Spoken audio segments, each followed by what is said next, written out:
Hello, YouTube. Thank you so much for being here and listening to this video. So normally, I'm standing and I'm basically just kind of sharing with you just some tips or thoughts and insights in regards to this job search or just career and things of that nature. So all things career, right? So this one is a little bit different.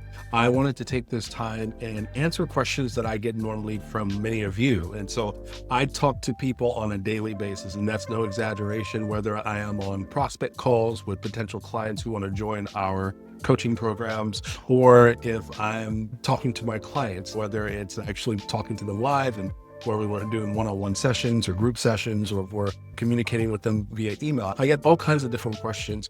And I want to go through kind of my top 10 to 12 questions that I normally get on a continual basis. And I want to be able to answer those questions really off the cuff. So that way, you can get my honest answer. I'm not going to, sugarcoat anything. I'm not going to, tell you, hey, just keep going. Good job, and all of that stuff. I'm going to give you reality, right? So the reality of what's happening. And I've been in this job search game for a very, very long time. I've been in recruitment. And for those of you, by the way, who've never met me before, my name is Chuks Agada. I'm actually the founder of Career Calibration, where we work with senior level professionals and leaders and executives and helping them land opportunities that would otherwise be very difficult to land in today's job market. And so we help them gain confidence and clarity as they're moving through in their career transitions. And so I would encourage you, if you are a senior leader or a senior professional, you don't even have to necessarily be the leader, a professional of some sort, senior professional, please do like and subscribe. So this actually helps with the algorithms of YouTube, as you know, and to get out to more people. And of course, that's greatly appreciated. So if you do like it and you find value in any of the videos that we share with you or any of the information we share with you, please do like and subscribe and share it with others as well that you think may find value in all this. Okay, so really, let's go ahead and dive in. I want to just run through my top 10 to 12 questions that I normally get. If you have any question in regards to, let's say, your career, job search, or anything like that, type it in the comments. Let me know what those questions are, and I'd be happy to answer them and can see my response, and I'll come back to it. If there's no questions, then great. Maybe you have it all figured out and it's all good, no worries. But you can ask me. As a career coach and many years in this game, I'd be happy to answer and give you my own thoughts in regards to your question. Okay, so let's go ahead and start off with the first question. The first one that I'm looking at here is, am I doing the right things or just staying busy? Which is a great question. And really, let's throw some context around this particular question. I'm assuming you're a person who's maybe looking for a new role. You're an active job seeker, and you're wondering if the activities that you're doing right now are the right things. And so it really depends. What are you doing? What are you doing? There is a difference between what I call motion versus progress. Motion, maybe you're just going through the motions of applying to a job. You see something online, you think you're a great fit, you apply to it. And then maybe you're saying, oh, you know what? Going through the motion of saying, you know what? I'm going to apply to 5 jobs today, or 10 jobs today, or 3 jobs today. You give yourself a number. Where there is some merit to that, and it's, that's more of a numbers game type of thing. But as you and I know, and you probably have experienced this, because obviously you wouldn't be asking this question, the outcomes of doing that are very minimal, right? You don't get a lot that gets out of that. It's not necessarily highly productive, right? So the amount of maybe rejection emails you're getting back, or not even hearing anything, maybe you're not getting many interviews at all. And it's very, very frustrating just to go through that process. The vast majority of resumes, and I'm just going to give you the honest truth coming from a recruiter. I've worked for some of the largest companies. I've also done a lot of consulting, still do some consulting on talent acquisition, recruiting, and things of that nature. So I've been on that side, right?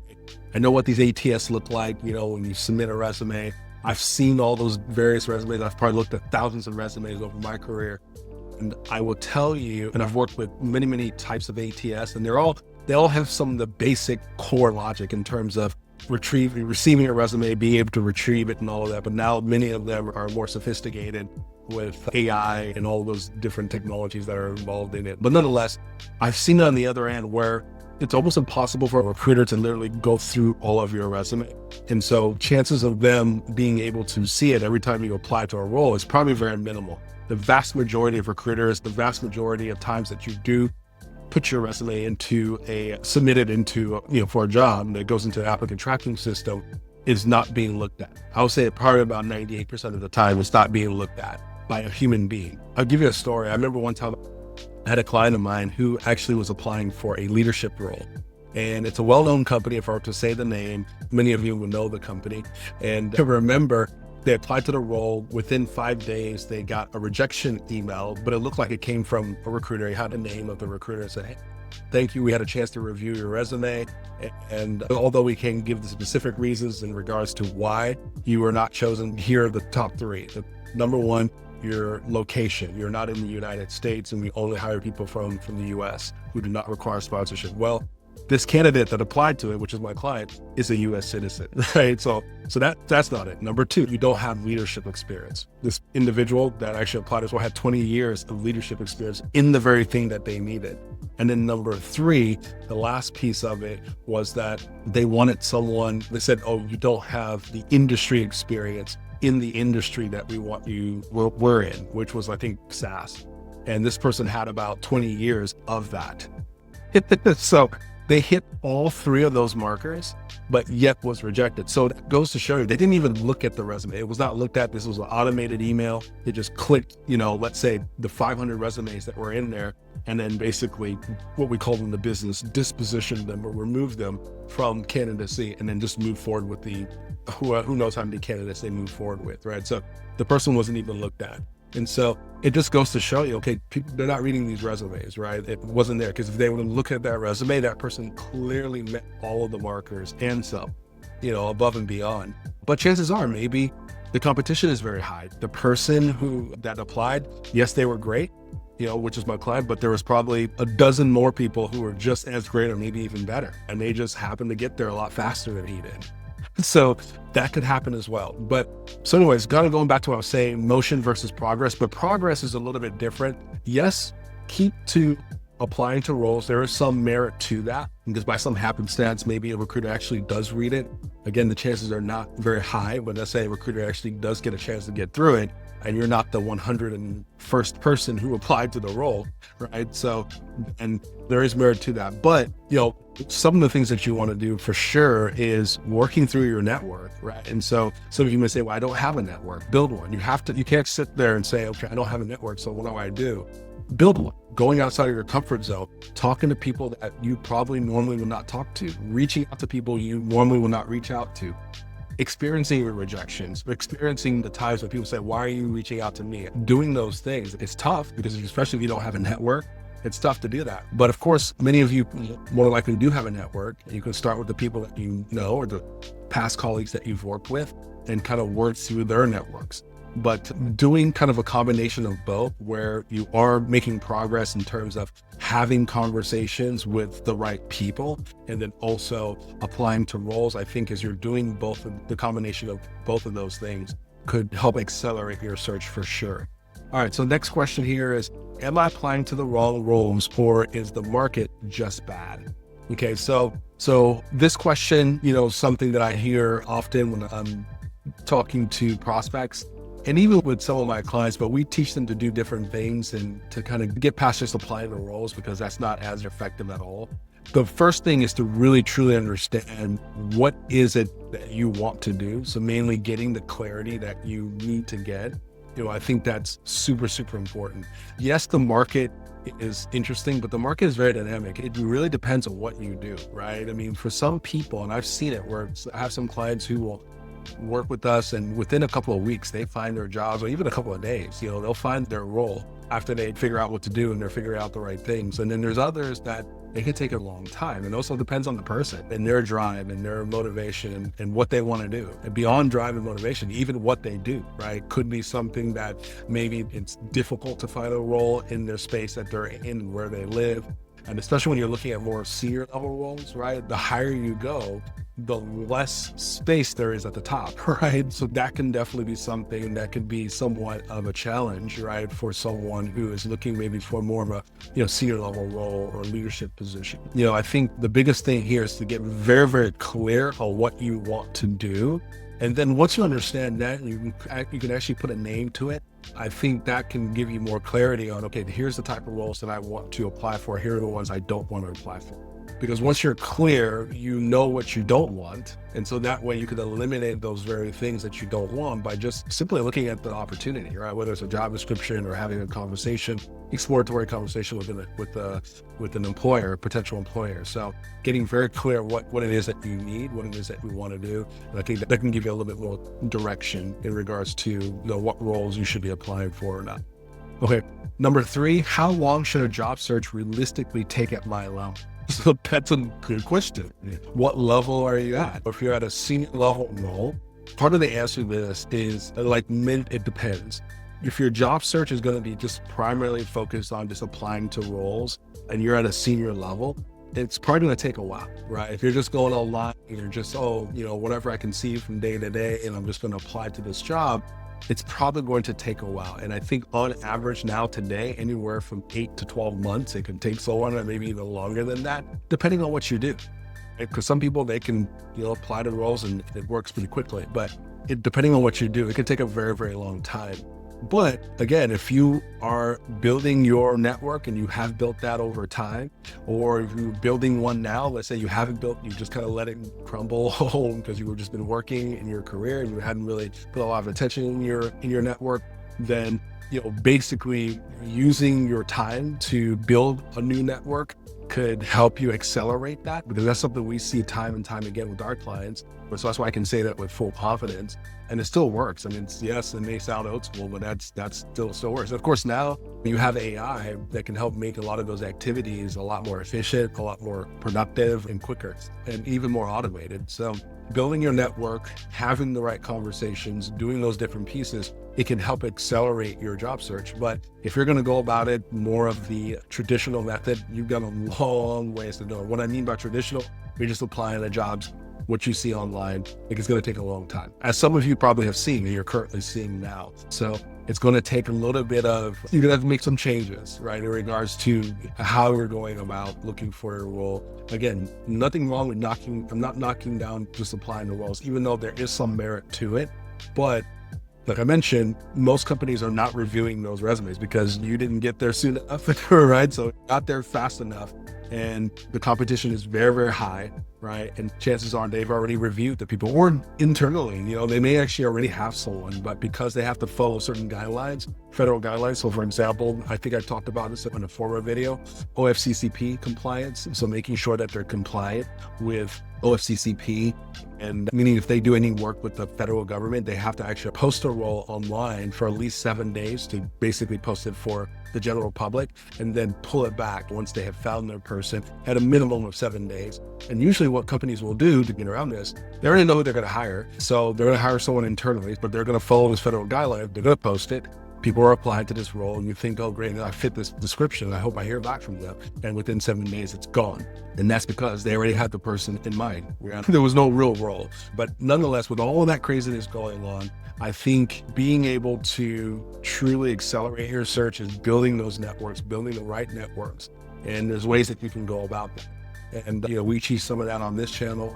And also, these are things that we work with our clients in doing. But realistically, like I said, traditionally, if you're going down the traditional route, 8 to 12 months. But if you're, doing it a little bit more unorthodox, you could find a role very quickly. We've seen people do it within a couple of weeks, It also really depends on how fast the company wants to move. Some companies move fast, others move very slow in that whole process, right? So for many of these, it really depends, right? Because it depends on who you're talking to, the companies you're working with, and everyone's different. And so that's a big piece of it. All right, number 4.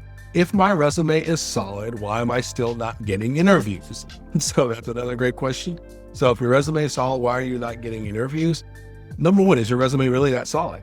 You have to sit back and really look back and be honest with you. It may be solid to you, but it may not necessarily be something that an employer is looking for or wants. Are you applying to the right roles, right? So you might be looking at an opportunity where, let's say, for example, you're a senior operations leader for healthcare. Right. Now, that's great. You have a solid resume, but now let's say you've been in healthcare for the last 15, 20 years. You probably do have a solid resume, but then now you start applying to roles that are not necessarily healthcare. It's outside of healthcare. Let's say it's manufacturing. Great. Yes, there is some similarities. You could probably find some similarities between healthcare and manufacturing. But from what I understand from working with hundreds of hiring leaders and hiring managers, if they have a chance to choose someone who has manufacturing experience versus healthcare, but you guys are pretty much at par when it comes to your operations experience, they're going to choose a person with manufacturing, right? Because that person, for them in their minds, knows that business. There's no ramp up time of understanding manufacturing, even though, yeah, you from healthcare can easily get back in there and get in there and learn manufacturing very quickly, right? But they're more likely going to choose that person because, they feel more comfortable with that individual, right? So that's often what you see too. And often many people lose out on opportunities by very, very thin margin, right? For very little things like that. That could be one of the reasons. And again, that's not the only reason. We could be dealing with competition. Maybe your resume is not as clear. Maybe it looks good from a structural standpoint, and it just makes sense, but it's not clear maybe to people on the outside. Or maybe your resume is fantastic, but your LinkedIn profile is bad, right? And so, and you might wonder, okay, what's the connection between the two? Should I just be looking at my resume? Well, yes, but often what happens if you're applying to a role, they're often asking you for a LinkedIn profile if you have one. And let's say you have one, but it's not good. It's not clear on what you've done or what you are doing. And there's discrepancies between the two, right? There's mistrust there because they don't know. Hey, they say one thing on their LinkedIn profile, but their resume says something else. What did they do exactly? And so there's some curiosity and they don't know. So there could be a whole host of things, but I think the biggest thing is not necessarily just saying, hey, my resume is the end all be all. Really do a serious critique, but making sure that all of what we call your candidate marketing documents, your resume, cover letter, LinkedIn profile, are all in alignment. They're all very clear on what it is that you offer and the value that you provide. And I think that right there will solve a lot of issues. They can also help you get some interviews pretty quickly. So looking at all those different pieces, again, I know I said a lot. There's so much I can go into here because I've made whole videos around these things. And so you can check out our channel and see what video could apply best to you. And number 5, why do interviews feel like they go well and then I hear nothing? Yeah, that's not fun. I've talked about this before, and I'll bring up some of those things that I've mentioned. Sometimes companies are weighing whether or not they should move forward with an opportunity to begin with. Maybe there's budgeting issues, or they realize after talking to so many candidates, there's some issues here we need to shore up before we hire anyone. Or maybe we don't need this. Maybe we can pull someone from this department, pull someone from that department and create something different. So sometimes it's internal things and internal politics that happen, and then you literally don't hear anything anymore, right? And they're not going to just divulge to you what they're trying to do. Or maybe it's just something that's personal. So you spoke to a number of people there, and maybe some high-level leader said something inappropriate, didn't necessarily, and it said it in a way that it wasn't feedback that they could actually give to you, because they would constitute as almost discriminatory or something that's not something that should be said. Because sometimes some hiring leaders, they're not trained on how to interview or not trained on how to give feedback. And so they'll say things off the cuff. I remember one time I had a hiring leader tell me that he didn't want to hire someone because of the way he looked on his LinkedIn profile. He didn't even want to talk to him because of how his LinkedIn profile looked. And I spoke with them. A couple other people on his team spoke with them. Interview went well on the candidate side, but then the direct hiring leader didn't want to even talk to him because he was like, hey, I don't like the way he looks on his LinkedIn profile. Outdated glass. It was an old picture. He had outdated glasses, outdated suit. It looked old, right? But he didn't want to talk with them. And that was the real reason. He just wanted to move on. That was it. He didn't even want to entertain talking to him. And so very shallow. And you'd wonder what kind of, manager, who would want to work for a manager like that? Yeah, right. I mean, he was a very difficult person to work for, actually, work with. But nonetheless, you see those types of things, so you never know. It might be something more personal, or they found someone internal decides, hey, we want to move forward. There's all kinds of things that happen. But often the reason why companies would go silent is, one, there's a lot of things that they actually don't want to share with you. And so they just won't say anything. Or number 2, sometimes you may actually have, let's say it's the recruiter's job to turn around and actually give you feedback, but the recruiter just gets busy. They either get very busy and they get overwhelmed. Some of these recruiters are carrying, 40, 50 requisitions, meaning job openings. And so they can't get to everyone. It's difficult. And some people fall through the cracks and you just don't hear from anyone until you reach out and they're like, oh, I'm sorry, we moved on with someone else. Or they don't say anything, right? Because you're just one of thousands of candidates that they're trying to juggle. or they get lazy, right? Sometimes you do deal with lazy recruiters who just say, you know what, hey, I'm not going to give any feedback. We found who we want. Let's move on. And they treat it more like a transaction than like an actual relationship. On our side, we may be seeing it as a candidate. You may be seeing it as, hey, I'm trying to build rapport. Things are working well. But on their side, it's more of a transaction. We've talked to many people. We found who we want. We're cutting ties. It's not personal. It's business. Let's move on. All right, question 6. So I think we'll probably do 10. Do I really need to network, or can I just apply online? Yes, you need to work. So you need to network. Relationships get jobs, not applying online. Relationships get jobs. Applying online may be the mechanism as to which you get that relationship, because you eventually talk with people and doing all that, and that may happen. But relationships, at the end of the day, they're the things that get jobs. Always, right? You end up building rapport with someone, you apply to a role, you start a relationship right there, right? So relationships always get jobs. So yes, you do need to network, and that's always going to be the case because you're dealing with a human being, right? You're dealing with humans. At the end of the day, you are. Even though AI is now involved and there's a lot of technology that's involved that creates this barrier for many people, but relationships is going to be the thing that is going to help you. And the more relationships you have, right? Conversations and the people that you're talking with and all of that, the higher your chances are, right? Because someone can introduce you to someone else, or some company is doing this, and then they think about you and you end up getting called in for an interview. So relationships are the things that get jobs, okay? So yes, you do need the network, okay? So let's go ahead and move on into question number 7. Why does my job search feel so personal? Great question. The reason why it feels so personal is because to you, it is personal. You're thinking about, hey, I need to pay bills. I need to find steady work. I need to find some stability. I need to be around a professional community. You're thinking about things that are very personal to you. From the employer side of things, we need somebody. We need to get this project done ASAP. We need to pay them this amount, right? It's very transactional often. So for them, yes, they want to build a rapport, and your future hiring manager that you're going to be working with, if you will, you're going to be building rapport with them and of course peers and all of that.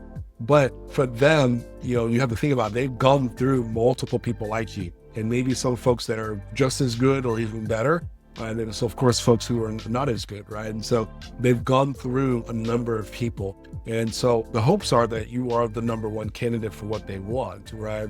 And of course, if you are, obviously the relationship meter goes up, right? So for them, because it's like, okay, we want to attain this person. So of course they're going to make every effort to move forward with you. But for you, it does feel personal. So when you don't hear anything, or if you're rejected, you get that rejection email, right?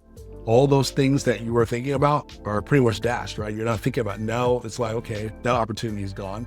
I still got bills. I'm still looking for work stability, right? So the whole key is to just detach it. Know that companies need to make the decisions they need to make, that it's not final, and not to put all your eggs in one basket where you're just so focused on this one company, and then if it doesn't work out, you're crushed. Definitely take more of a long game approach, even though you want this to move quickly. But you'll be very surprised as you start to take more of a long-term approach, like, hey, I want to build rapport. I want to start building these relationships here with these companies and the right people. It will anchor you a little bit better, right? So you're not so focused in on, hey, man, I didn't hear anything from this, or they reject you, and you take it more personally, and you start to just really go through your head as to why they possibly rejected you.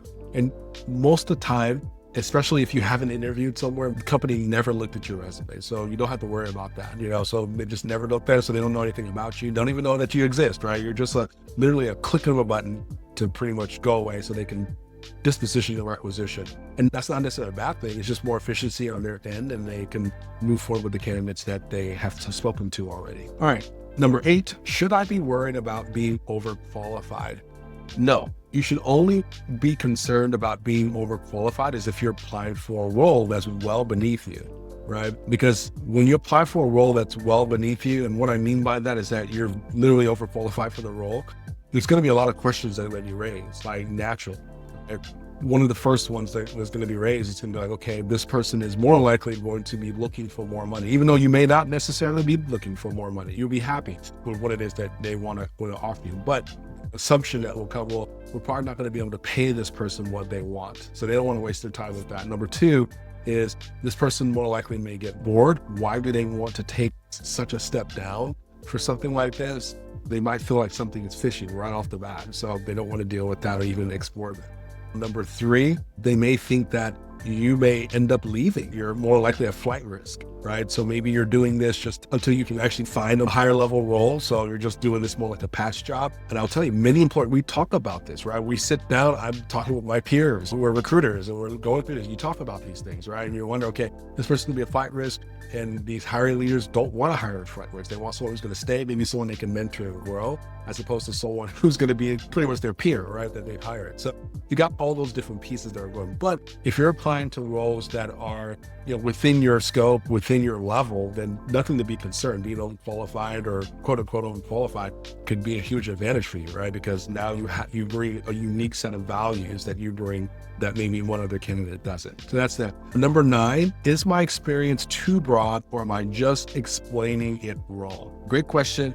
Is your experience too broad, or am I just explaining it wrong? It depends on what narrative you're sharing. We typically would tell our clients that, when you speak with an employer about your experience, let's say they tell me about yourself. Don't give them the whole rundown of your entire life, right? From a professional, you always want to have whatever it is that you're speaking really serve towards what it is that they're looking for, right? Professional, we usually say 30 to 60 seconds, quick overview, and you can share those various experiences, and of course, ask them if they want more, and giving them permission, because some of them have heard it, right? They talk to many candidates, and they've heard all kinds of different types of stories. So keep it short, straight to the point, and also make sure that whatever experience you're sharing really speaks to what they're looking for or what they need. So that's the biggest piece. Okay. And then number 10, here's the last one that I want to discuss, is how honest should I really be in interviews? Always be honest. It always will come back and bite you, right? This is kind of what we learned when we were in first grade. So definitely be honest. It will always come back and bite you. And be as honest as you need to be. And what I mean by that is that there might be certain things of your narrative or your background that you don't necessarily want to share or get out there, or need to get out there, right? Or some type of work trauma, right? And then one of the reasons that you actually had left from your last employer is maybe your boss was just such a jerk and it was just very difficult to work with them. You could just say, hey, maybe there were some differences. We decided to move forward and find a place where you could, apply your skill set and bring value. So you want to keep it short. You don't want to keep going and going and going, right? And just saying a whole bunch of stuff, because that can come back and bite you. I would say 30 to 60 seconds and keep it short and be honest. Be as honest as you need to be, and just give them what they need for that moment. They ask you a question, answer the question directly, right? And be as honest and just keep it short. And that's what I would highly recommend. Okay. All right. So let's go ahead and close this out. It's already super long. Let's see how long this video is. 34 minutes. So this is probably going to be my longest video yet. But anyways, I want to go ahead and close it out here. But thank you so much for listening to this. I got so many other questions, but if you have another question, maybe I didn't answer here, please, feel free to put it in the comments here. I'll do these from time to time to see what questions you may have. I'm even thinking about doing like maybe a 30-minute live call, so maybe some of you can call in and then I can give you my own thoughts in regards to your questions. So if that's something you are interested in, let me know in the comments, and then that could be something we can kind of set up. But anyways, throw your questions into the comments. Let me know what your questions are. And if you need any help in your career search, I'll put a link in the description in regards to our website, and you find out some of the things that we're doing there at Career Calibration to help you with your career as you're either transitioning into a new career or job search. And we'll be more than happy to help you. If you want insights like this and some of the things that I'm sharing, we do have an email list that you can take advantage of. Feel free to check out our email list. I'll put a link in the description and you can connect with us. And last but not least, if you like this video, please like and subscribe and join us. We look forward to hanging out with you next week. Okay, so you have a good one. Over and out.